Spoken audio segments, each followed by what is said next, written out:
Olá!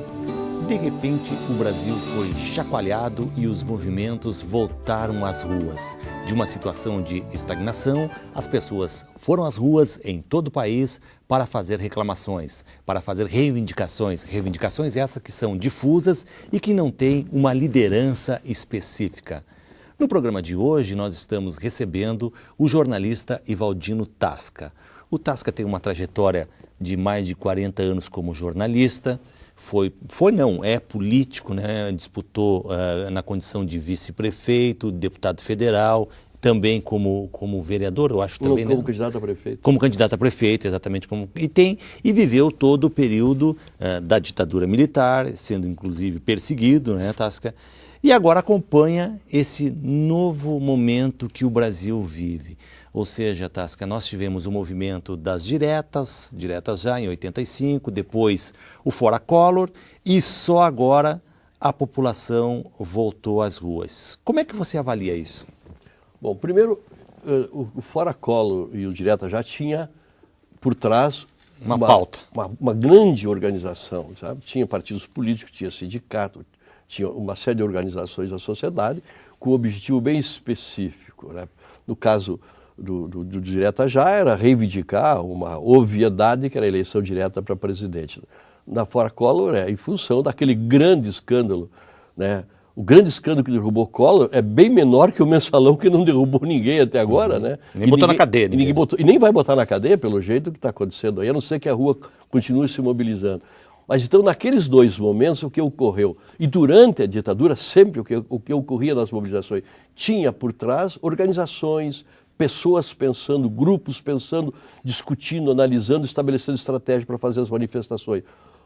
O que tem de novo aí, nesse acordar do Brasil, é que, de repente, o Brasil deu uma chacoalhada geral e ninguém sabe quem é o líder disso. Né? E graças a uma coisa nova que nós não tínhamos e que os antigos não sabem lidar ainda, que chama tecnologia da internet, o Facebook, essas coisas. Não tira o mérito, pelo contrário, acho que é fantástico o que está acontecendo. Nós temos que entender isso como um momento bom para o Brasil. Vamos ver no que vai terminar. Não pode descambar pela violência, mas eu diria assim, é ótimo para o Brasil. Você sabe, Rogério, que o político, principalmente o executivo, ele tem uma anatomia esquisita. Ele fica meio surdo, sabe? O político está no poder, ele fica rouco de não ouvir. Porque ele não ouve, ele deixa de ouvir, ele fala, mas ele se expressa. Ele faz isso? O poder tem esse poder. Tem esse poder, ele encasula, ele veste o poder e deixa de ouvir. Então, o que acontece? Não há na história mudança se não vai para a rua. Infelizmente, se não vai para a rua, eles não ouvem. Vamos pegar um exemplo bem típico. Há quanto tempo nós falamos em reforma política no Brasil? Por baixo, 20 anos. Por baixo, 15 anos, vamos dizer. Insistindo, está na hora, tem muita distorção, o modelo leva à corrupção. Onde é que estão as distorções, Tasca? Na reforma política? Na reforma. Eu acho que é tudo. Por exemplo, hoje, pega um exemplo bem prático. Hoje, para eleger o deputado estadual, ele faz voto em todo o estado. Uhum. Qualquer partido, ele faz voto em todo o estado do Rio Grande do Sul. E ele representa quem a essas alturas? Ele não consegue nem representar os partidos, porque os partidos hoje estão refém das tal de emendas, né? Das emendas parlamentares. Uhum. Porque se o deputado não conseguir uma emenda, ele está ralado. Começa aí a distorção. A distorção começa com 40 partidos políticos. Não há democracia que suporte isso. Se não há uma cláusula a cláusula de barreira foi tirada. Eu acho que tu não pode proibir a formação de partido, mas tu tem que dar uma certa organicidade para a manifestação das pessoas. Esses 40 partidos é o que proporcionam, evidentemente, essas coligações malucas que se formam até para que você possa ter tempo de televisão, que é um negócio fundamental? A corrupção começa na coligação. Por quê? Porque ela não é feita ideologicamente num programa. O teu partido pensa desse modo, o meu pensa assim, quem sabe sobre essa questão da educação, vamos fazer um acordo. Não.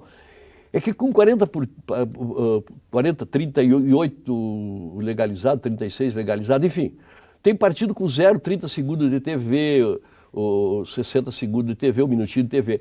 Se você não faz uma coligação, você não tem tempo na TV para falar com a população. Se o teu partido PMDB concorre sozinho... Está morto. Se o PT concorre sozinho, está morto. Não tem tempo na TV. Se o PP concorre sozinho, se o PPS...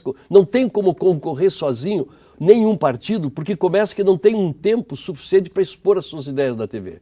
Aí faz coligação para aumentar o tempo na TV. E aí começa a corrupção ali. E ela prossegue depois. Não existe democracia com 40 partidos políticos, 50 partidos políticos. Agora você fala que quando se chega ao poder, em todos os níveis, não se ouve mais o movimento das ruas? Não, é interessante isso. Um grande jornalista aqui de Passo Fundo, que eu trabalhei com ele no tempo, Múcio de Castro, que era do Nacional, no velho Nacional, Guerreiro, né? Ele dizia o seguinte... o cidadão é indicado guarda de quarteirão ali no Boqueirão, ele gostava de usar a expressão, e para falar com ele tem que marcar a hora. No dia seguinte ele é o guarda de quarteirão, tem que marcar a hora para falar com ele. Vou ver na minha agenda aqui como é que Exatamente. Então, o poder tem isso, a pessoa veste aquilo que o poder representa e se aliena da realidade. Você acha que a PEC 37 teria essa votação sem a rua? Ah, claro que não. Não, nós não somos ingênuos. Sabe, eles iam aprovar a PEC. Recusaram por quê? Por causa da rua. Há quanto tempo? Aí está falando, tem plebiscito para fazer reforma política. Então os governos ficam lá, se acomodam, ficam surdos. Eu acho que é uma anatomia esquisita essa do político quando chega, principalmente no executivo. Pois é, Tasca, mas aí as pessoas, né, em função muito, né, estimuladas através das redes sociais, que você disse, né, que é uma coisa que a gente pode considerar recente, daqui a pouco foram às ruas. E com várias pautas. Isso não dificulta um pouco também? Dificulta. Eu contei outro dia, parece que eram 28 reivindicações, pautas. Mas ela... embora realmente sejam muitas, né? Porque... Não tenha dúvida.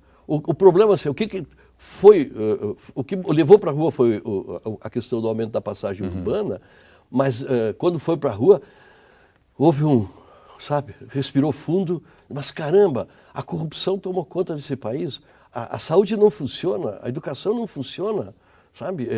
Se você vai ver o transporte é uma humilhação, né? Sabe, vira sardinha. Uma mulher estava na rua em São Paulo e eu acho que é justo o pedido dela reclamando da ação o preço da ração do seu cachorrinho. Eu acho que ela tem razão de reclamar, sabe? Ela tem o direito de ter seu cachorrinho, enfim, é um problema do cidadão, sabe? Então, quando foi para a rua, desagou.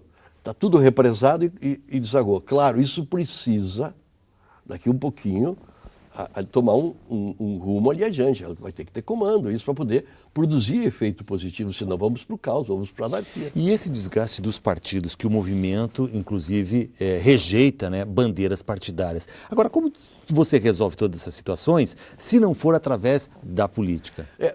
Eu fui discutir isso com alguns, sabe? Eu gosto de ouvi-los. E aí dois me disseram o seguinte, inclusive fui a Porto Alegre discutir essa questão com o partido, e lá dentro tinha dois da rua.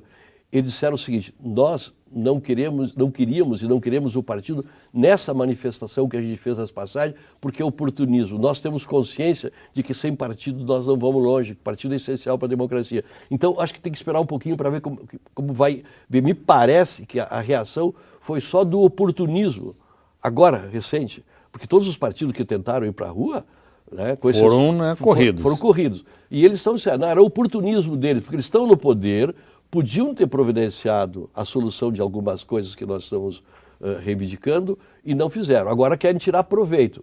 Então, agora não. Depois a gente vai ter que ter partido político. Ao menos isso me deu um pouco de esperança de que é possível, de repente, que eles sejam um pouquinho mais informado e inteligente do que foi quem chegou ao poder, esteve na rua nos anos 60, nos anos 70. Porque não tenha dúvida, Rogério.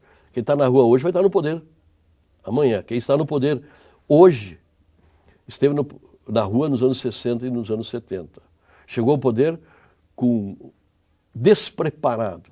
Nós chegamos ao poder, eu gosto de falar plural, nós chegamos ao poder central, o Brasil, depois de uma ditadura, despreparados. E não tivemos a humildade de reconhecer que estavam errados. Se tu for analisar que quando o próprio Fernando Henrique Cardoso chegou ao poder, ele começou a mudar, por exemplo, ele mandou Por que chega ao poder e muda? Porque o discurso é teórico, o discurso é livresco, o discurso é ideológico, e quando chega ao poder tem que dar uma resposta lá. A escola lá não está funcionando, não tem estrada para levar o soja de tal lugar, o aeroporto aquele não funciona, o posto de saúde não está funcionando. Não tem médico. Não tem médico aí, pô, mas como é que faz isso? Ah, mas na minha cartilha era um mundo socialista, bonito, lindo, né? O FH mudou o discurso, e o Mas Lula, se tu não então... fizer esse discurso, Tasca, daí tu não se elege nunca. Ok, e aí que está. Então, quando tu... Porque o eleitor quer isso aí. O eleitor está mal acostumado. Mas aí, é esse que vamos discutir agora. Eu acho que a pauta é essa. Tá, eu não posso mais prometer o que não vou cumprir. Ok? O governo do Estado agora prometeu cumprir pagar o salário dos professores, o piso dos professores. Está dando esse vexame. Então, o próximo governador, o próximo candidato, vai ter que parar. Se todos pararem e falarem a verdade, o eleitor diz, mas vai ter condições melhores de raciocinar. Porque é natural, se eu não crio expectativa do mundo melhor... Se o FHC diz que ia privatizar, não se elegia, né? Ok. E a privatização, nem temos que ter, não tem mérito do FH, tem o mérito maior o Collor lá atrás. Que fez o processo de... Iniciou a coisa, que teve a coragem de iniciar, coisa que nós não queríamos, e agora a própria Dilma está privatizando. Então, o discurso ficou, tu matou a charada, o discurso ficou bonito para o ouvido, não para a realidade. E agora nós temos que fazer discurso para a realidade. Tu acha que se o político disser a verdade, ele vai se eleger? Mas o que vai acontecer daqui a um pouquinho se ele não disser a verdade e ele não vai solucionar os problemas? Vai ter um desgaste violento, né? Que é o que está acontecendo agora, né? Exatamente. Então o que está acontecendo agora?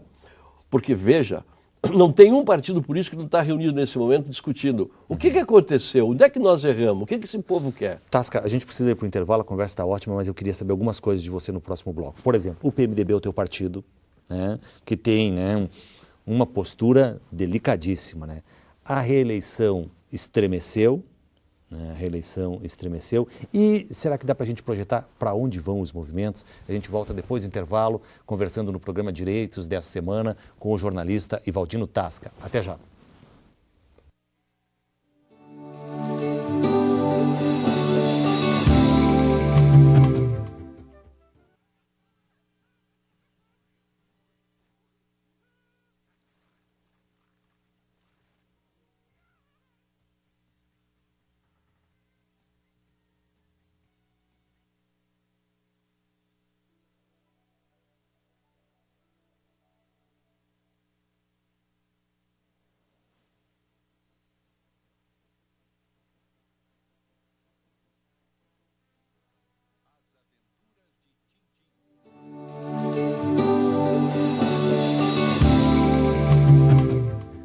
Estamos de volta no programa dessa semana, conversando com o jornalista Ivaldino Tasca.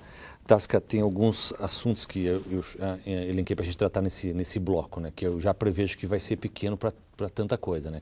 Por exemplo, o PMDB, Tasca. Desde 1985, ele está no poder, seja com quem for. Como é que você que foi perseguido, você que lutou pelo fim da ditadura, se sente com aquele MDB virando o PMDB, que hoje se mistura com outros partidos e faz uma grande geleia? Uma pasteurização. Né? Virou assim, ó, o antigo PFL, talvez, né? Pior, talvez até. Tu acha? Me sinto mal, mas aí eu não tenho alternativa. Eu vou para casa, eu vou para outro partido, e todos os partidos hoje estão no mesmo desafio. Virou uma geleia. Então, o que nós temos que tentar é mudar internamente. O PMDB teve um acidente de percurso que foi a morte do Tancredo, e para manter a institucionalidade tivemos que assumir Sarney. Sim. Depois disso nos perdemos completamente e nos burocratizamos, assim como todos os outros partidos. O PMDB está burocratizado e parou de discutir. Se bem que o PMDB do Rio Grande do Sul é bem melhor. E eu ia chegar aí. Então, mas não adianta o PMDB do Rio Grande do Sul ser contra o que está aí, ele tem que estar fazendo parte do poder, a massa não entende que o PMDB do Rio Grande do Sul... A sigla é uma só. A sigla é uma coisa só. Então, ou eu saio de partido, ou vou para casa, enfim. Eu quero continuar ainda, não com a mesma intensidade de antes, fazendo política. Então, eu vou te dar dois exemplos bem rapidinho Nós nos reunimos 3 coordenadorias do PMDB em Tapejara semana passada e tiramos uma posição. Preferimos perder o governo do Estado próximo, falando a verdade, do que ganhar mentindo para o povo. Essa é uma decisão que eu não sei se as outras 28 coordenadorias vão topar, mas 3 já tomaram. Vamos perder falando a verdade. Essas aposentadorias que estão aí são uma loucura, tem hora que não funciona, não dá para ter tanta secretaria, não dá para ter tanto CC. E tem que dizer isso. Ouça, tem que dizer e cumprir, sabe por quê? Tasca, mas tudo eu vou bem. chegar aí. Não, mas o PMDB, eu preciso, né, tu me deixa, né, picando a bola, mas o PMDB já foi governo várias vezes. Perfeito. Só agora descobriu isso? Não, só agora descobriu, porque o PMDB tem o mesmo, quando no poder, teve o mesmo vício que os outros, fica surdo. Só tem um detalhe, de todos os governadores, eu ainda livro o Simão, que veio logo depois da ditadura, e o primeiro governo do Brito, que teve a coragem de mexer na matriz produtiva. E o Rio Grande não entendeu e mexeu. Mas o PMDB vai pagar o preço que for preciso pagar se for errar de novo. Porque ele vai ter que ir para a eleição. Ou fica em casa, sabe? E se tu for ver, qual é o grande erro dos partidos políticos? Não são eles, não são os partidos que falam, são os marqueteiros que falam. O marqueteiro vem e diz no ouvido, diz isso, que é bom. Todo mundo quer ganhar, né? Ok, aí dá nisso que está aí, tu não faz. Tu quer ganhar e diz que vai pagar o piso do professor sabendo que não pode pagar. Tu quer ganhar e diz que não vai privatizar e privatiza depois. Você está entendendo? Porque o marqueteiro, o povo quer ouvir isso, o povo quer ouvir isso. Esse canto de sereia que levou todos os partidos, e a crise em geral, inclusive no meu partido. Sabe? A rua deu um recado, olha aqui o pessoal, vamos sair da... Nós já fizemos 2 reuniões e chegamos a essa conclusão. Os outros partidos devem estar fazendo o mesmo raciocínio. Tasca, você que tem uma trajetória de jornalista, né, muito interessante, você acha que a mídia foi surpreendida com esses movimentos? Eu acho que todo mundo foi surpreendido com esse movimento. E ela está conseguindo... Mas a mídia não influencia. Quem diz que a mídia influenciou, não está influenciando. Até porque essas pessoas que estão indo na rua, elas se informam de outro jeito, não é nos assistindo aqui, nem lendo o jornal. Eu posso fazer qualquer crítica à mídia que está aí, eu acho que a mídia brasileira, a grande imprensa tem defeitos terríveis, mas nesse episódio ela não tem, nem favoreceu, nem tem culpa nenhuma, ela não está fazendo nada. Sabe? Porque eles não deram bola para a mídia. O povo foi para a rua porque começou como se fosse... O país, uma grande mesa de bar, vamos para a rua amanhã, pessoal, vamos. O Face fez isso. E a gente estava caminhando para uma reeleição, e isso mostrava, né, uma reeleição tranquila, muito provavelmente no primeiro turno. Isso balançou? Já? Eu tenho dito, vou repetir aqui, e não é meu isso, consenso é geral, sabe? Eu andei buscando ler alguns sociólogos, eles estão mais perdidos do que eu. Alguns filósofos estão mais perdidos do que eu, porque eles continuam distantes de tudo. Na hora da crise eles não sabem raciocinar, eles sabem raciocinar depois da crise. Quem sabe o que vai acontecer amanhã, por enquanto, está mal informado. Ninguém sabe. Se o movimento parar aí, é uma coisa, se ele continuar é outra. Quais outras pautas? Esse plebiscito que vem, como é que vai ser a reforma política? Então, sim, balançou. A eleição da Dilma não está tão tranquila quanto já esteve. E isso botou todos os partidos de Bárbara, PT, PMDB, PP, PDT, PCdoB, PSB, todos os partidos que estão no governo, essa geleia geral que ficou, essa gosma, para o próximo PSDB, o PSDB não está conseguindo dar resposta como oposição, o próprio DEM não está conseguindo, nós não temos oposição no Brasil. Aliás, o fato de não ter oposição, isso é negativo? Extremamente negativo. Eu aprendi que mais importante que ter a situação é a oposição. É a oposição que baliza. Olha a Inglaterra, você veja, a Margaret Thatcher chegou ao poder e talvez tenha sido a governante mais execrada da história da Inglaterra. Ficou 11 anos. Por quê? Porque a oposição ia em cima e ela continuava fazendo, ela fazia os ajustes do que queria, não fazia às vezes o que a oposição queria. A Inglaterra é o que está menos sentindo a crise que está aí. Ver os Estados Unidos, Obama agora, é a oposição que está cutucando ele. Que força tem a oposição brasileira? Honestamente, nenhuma, é pífia a oposição. A oposição brasileira depende dos minutinhos de TV e consultando o marqueteiro. Os políticos brasileiros não têm mais ideia. A própria presidente, para falar à nação, foi conversar com o marqueteiro. Quem decide isso é o marketing. O nosso país precisa urgentemente rever, algo está errado. Você falou que o político, quando chega ao poder, ele fica surdo, né? E você foi um agente, ou é um agente político, você foi secretário, você também ficou surdo quando foi secretário? Nos primeiros dias que eu cheguei lá, a primeira vez que fui secretário, era uma secretaria desse tamanho, secretário da Indústria, Comércio, Turismo, Desporto e Cultura, Thierry Schmidt. Quando sentei naquela cadeira, me senti importantíssimo, sabe? Cheguei lá. Cheguei, e pô, eu era apenas secretário, e cheguei, depois o partido praticamente era pequeno, em Passo Fundo, ganhou uma eleição atípica, então ela tinha toda uma simbologia, mas no dia seguinte, para lá um pouquinho, cara, vai com calma, tu é só um funcionário aqui. Pessoal, abra as portas, deixa entrar, vamos lá, não tem mais reunião, vamos conversar todo mundo junto, e vamos, sabe? Aí a coisa começou a fluir. Nunca se fez tanto em tão pouco tempo, porque a gente foi para a rua conversar. Todas as promoções que nós fizemos naquele período, fizemos uma revolução na cultura sem dinheiro.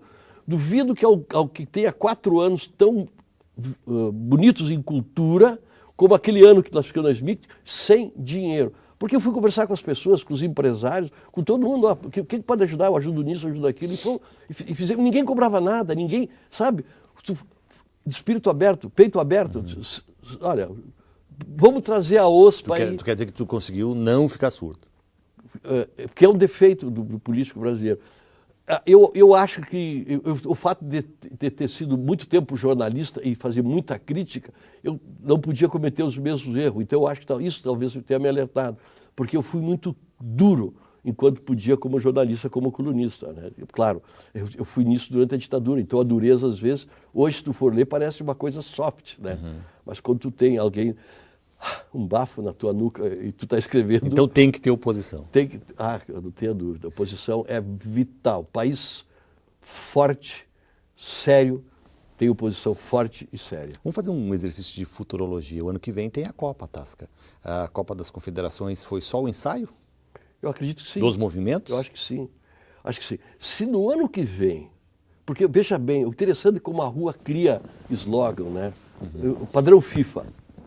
Você está entendendo? A FIFA veio e determinou um padrão, nós obedecemos o padrão FIFA. O povo captou. Tu vê como não, as pessoas captam. O povo, ou a parte da população que esteve na rua captou. Porque dizer povo agora é complicado, daqui a um pouquinho derivamos na discussão. Não é o povo que está na rua? Uma parcela da população está na rua. Eu não sei se está todo o povo na rua. E teria que definir o conceito de povo que tinha em 64 e 70, é um outro debate. Mas o povo descobriu o padrão FIFA. Ele quer padrão FIFA na educação, quer padrão FIFA na saúde, quer padrão FIFA nos transportes, quer padrão FIFA no aeroporto.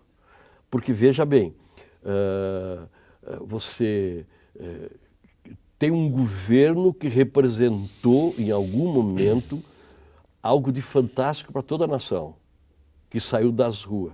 E esse governo falhou. Se você conseguir me citar algo de profundo, inovador, duradouro, feito na educação nos últimos 22 anos que estão as esquerdas no poder, eu até gostaria para mim me atualizar. A tentativa do SUS, lá nos anos 80 ainda, final dos anos 90, parou nisso aí.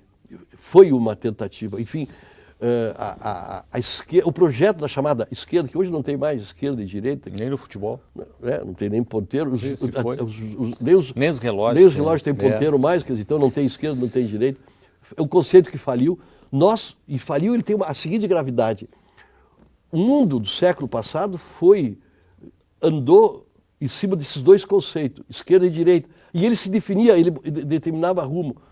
O rumo para aí, eu vou para a esquerda, eu vou para a direita. Não tem mais isso, ele não sabe para onde ir. Tem que reconstruir condutores, canais, palavras de ordem que conduzam para alguns... Ô Tasca, mas tem gente boa na política. Tem.